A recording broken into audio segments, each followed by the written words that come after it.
You know that moment when you realize something is happening that shouldn't be happening, but your brain can't quite catch up to what your body is already sensing? That frozen second where reality shifts and you're stuck between confusion and alarm? I lived that moment, and it changed everything I thought I knew about trust, family, and the warning signs I should have seen coming. My name is Sarah, and I need to tell you what happened with my nephew, Marcus. Not because I want attention, not because I'm looking for sympathy, but because I stayed silent for too long. And silence? Silence protects the wrong people. Before I get into this, I need you to understand something. This isn't going to be comfortable. This isn't a story with a neat little bow at the end. But it's real, it's mine, and if even one person recognizes themselves in what I'm about to share, then every uncomfortable word will be worth it. Let me take you back to where this really started, though I didn't know it at the time. 3 months before the incident that would shatter my sense of safety in my own home, Marcus was 22. Not a kid, but not quite settled into full adulthood either. He'd been living with his parents, my brother Tom and his wife Linda, in their basement. The usual story: college dropout, working part-time at a warehouse, playing video games until 3 in the morning, sleeping until noon. Tom would complain about it at family dinners, but in that exasperated, almost proud way parents do when they can't quite admit their kid isn't launching like they'd hoped. I was 38, divorced for 2 years, living alone in a 3-bedroom house that felt way too big since my ex moved out and my daughter left for college. I was a high school English teacher, and I'd spent those 2 years post-divorce rebuilding myself. Therapy, yoga, actually eating vegetables instead of just wine and takeout. I was proud of where I was. I felt strong again. When Tom asked if Marcus could stay with me for a few months, I didn't even hesitate. "He just needs a change of scenery," Tom said. "A fresh start. You know how it is. Living with your parents in your 20s, it's killing his confidence. Maybe some time with his cool aunt, someone who's not constantly on his case, it might help him figure things out." Abraker cool aunt. I liked that. I'd always had a good relationship with Marcus. When he was younger, I was the one who introduced him to good books, who took him to concerts his parents thought were too loud, who actually listened when he talked about his dreams of being a graphic designer. We'd been close. Past tense I didn't recognize at the time, so Marcus moved in. He took the guest room at the end of the hall, brought 2 suitcases and about $1,000 worth of gaming equipment. For the first few weeks, it was fine. Better than fine, actually. It was nice having someone else in the house. He'd cook sometimes, awful bachelor food like ramen with hot dogs cut up in it, but he'd make enough for both of us. We'd watch movies. He'd help me with yard work on weekends. I noticed small things that should have registered differently. The way he'd find reasons to touch my shoulder when we talked. How he'd position himself just slightly too close when we were cooking in the kitchen together. The comments about how I looked good, how my ex was an idiot for leaving, how any guy would be lucky to be with me. I wrote it off. He's being sweet, I told myself. He's trying to boost my confidence. He's family. God, the things we tell ourselves to avoid seeing what's right in front of us. The back pain started about 6 weeks after Marcus moved in. I'd lifted something wrong at school, helping move desks for a classroom rearrangement, and my lower back seized up like someone had stuck a knife between my vertebrae. I'd dealt with back issues before, an old injury from a car accident in my 20s that flared up occasionally. Usually, I'd book a massage, take some ibuprofen, and wait it out. I mentioned it one evening, probably complaining more than I should have, while trying to lower myself onto the couch like I was 80 years old instead of 38. Marcus looked up from his phone. "I could help with that," he said. "I'm actually pretty good at massage. Took a sports therapy class in community college before I dropped out. I helped out the basketball team. A Brewer." I hesitated. Something in my gut flickered, just for a second. But the pain in my back was worse than the flicker in my gut, and honestly, it seemed harmless. He was my nephew. He was offering to help. Why was I being weird about it? "That would actually be amazing," I said. "If you don't mind. This ibuprofen isn't touching it. We set it up in my bedroom because that's where I could lie on my bed comfortably." I told myself this made sense, that there was nothing strange about it. I lay face down, fully clothed in a t-shirt and yoga pants, and Marcus started working on my lower back. And I'll give him this, he was good at it. Whatever he'd learned in that class, he'd retained. He found the knots, knew how to apply pressure, how to work through the tension. For the first 10 minutes, I felt myself relaxing for the first time in days. The pain was easing. I was grateful. Then his hands moved higher, up to my shoulder blades, then back down. Professional, I thought, thorough. But then they went lower, past my lower back to the top of my hips, thumbs pressing just above the waistband of my yoga pants. "Is this okay?" he asked. His voice sounded different, quieter, thicker. Every alarm bell I'd spent 38 years installing went off at once.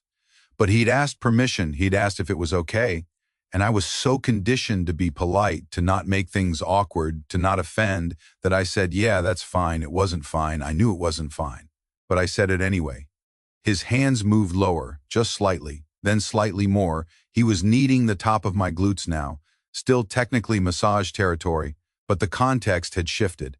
The air in the room had changed. I could hear his breathing, heavier than it should have been for the amount of exertion he was doing.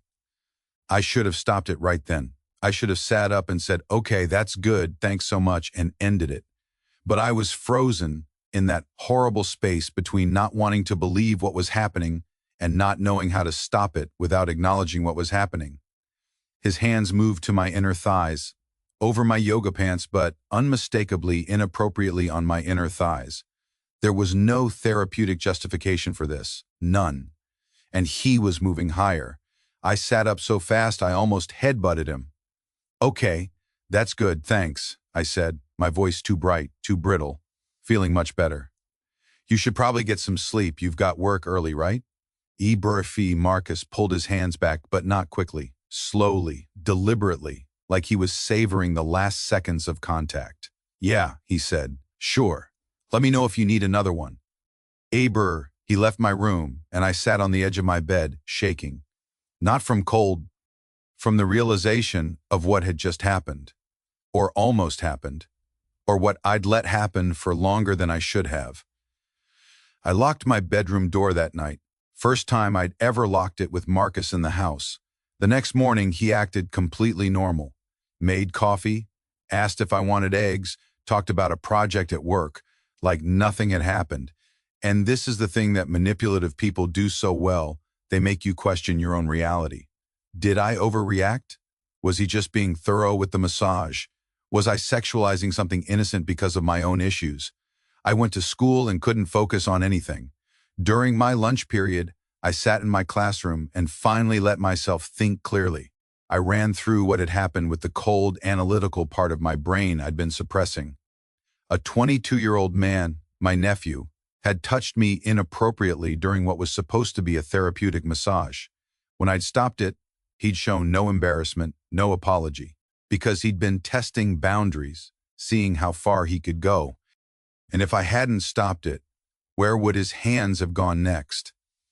I felt sick, not just at what had happened, but at my own response, at the fact that I'd said that's fine when I knew it wasn't, at the fact that I'd been so concerned with being polite, with not making things awkward, that I'd let someone violate my boundaries in my own bedroom. But then came the harder realization. Marcus was my brother's son, my nephew. If I told Tom what happened, would he even believe me? Would he accuse me of misinterpreting, of making something innocent into something dirty? Would Linda think I was trying to sabotage Marcus's fresh start? And what about the rest of the family? Would I be the one who caused drama at Thanksgiving? So I did what too many people do. I convinced myself I could manage it. I'd just make sure we were never in a situation like that again. I'd keep things casual, distant. It would be fine. He'd be moving out in a few months anyway. Except it didn't stop. Because when you don't address a boundary violation, you signal that the boundary doesn't really exist. The comments got more frequent, more explicit. "You look really good in those jeans, Sarah. I can see why guys at your school probably have crushes on you. It's too bad you're my aunt." That last one, delivered with a smile like it was a joke. But we both knew it wasn't. He'd walk by when I was sitting on the couch and touch my shoulder, let his hand linger. He'd position himself so that he'd brush against me in the hallway even though there was plenty of room. Small, deniable things. Things that could be explained away as accidents or friendliness if I called them out. I started changing my routines. I'd shower when he wasn't home. I'd stay in my room more with the door locked. I stopped wearing anything even remotely fitted. I was being a prisoner in my own house, modifying my behavior to manage someone else's inappropriate conduct. 3 weeks after the massage incident, I was getting ready for bed when I heard my doorknob turn. It was locked. The doorknob turned again, harder. Then a knock. "Sarah, you awake? I thought I heard you cry out. Just wanted to make sure you're okay." I hadn't made a sound. We both knew I hadn't made a sound. "I'm fine," I called through the door. "Just getting ready for bed." "Iberke. Good night." A pause. "Sleep well." The way he said sleep well made my skin crawl. I didn't sleep at all that night.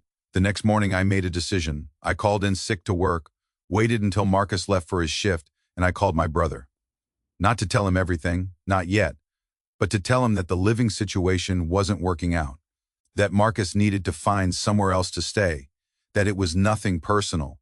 But I'd realized I valued my privacy and living alone more than I thought.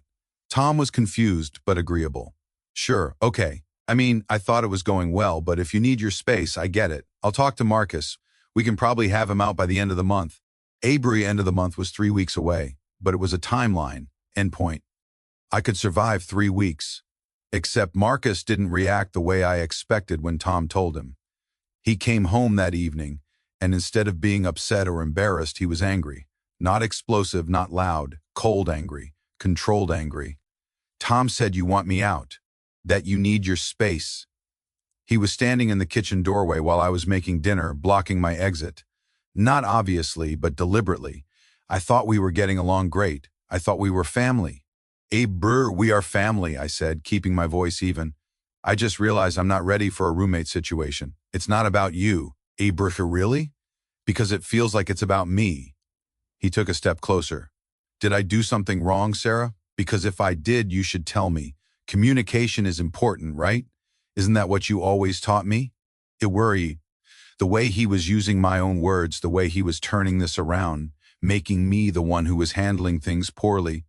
It was masterful manipulation and terrifying. "You haven't done anything wrong," I lied. "I just need my space. I'm sure you understand." He stared at me for a long moment, then smiled. "Sure, I understand. I'll be out by the end of the month like Tom said, but you know, Sarah, you could have just talked to me. We're adults. We could have worked something out." Those 3 weeks were the longest of my life. Marcus was different. The friendly nephew act dropped completely. He wasn't overtly hostile, but there was a coldness, a watching quality that made me feel hunted in my own home.